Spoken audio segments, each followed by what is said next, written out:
Бәріне сәлем. Менде жаңа рубрика программистер қонақта деп аталады. Рубриканың мақсаты мен танитын менің достарым программистерді қонаққа шақырып, олардың өз тәжірибесімен бөлісуінде. Бүгін бізде қонақта Исаев Шахрух, дебютер. Емес, просто процесс Сәлем әлем. Бүгін бізде қонақта Исаев Шахрух. Шахрух, өзің жайлы қайда жұмыс жасайсың, айта өтсең. Менің есімім Исаев Шахрух. Қазіргі таңда Жасамбанкта жұмыс істеймін. Опыт работа 2 жыл. Жақсы.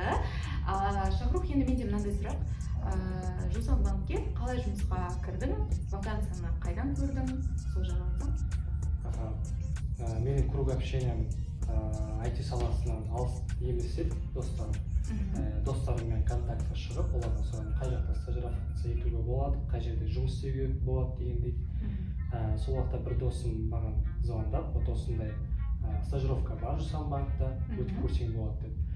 Мен соған подавался, стажировка барып, собеседование өтіп, стажировканы бітірген соң қазіргі таңда Жасамбанкта жұмыс жасаймын. Яғни карьераңды успешно бастауда нетворкингті, яғни сенің ортаңның маңызы өте зор, иә? Жақсы. Енді Шахрух, менде мынандай бір сұрақ, технический деп айтсам болады, иә? Өзің білетін дегенде жақсы көретін, өзіне таныс бір ойыңа бірінші келген аннотацияны туралы айтып түсіндіріп кетсең. Ойыма бірінші келгені Passwordable. Этот аннотация используется для связывания значения из URL с параметром метода. Самый базовый, самый оңай аннотация.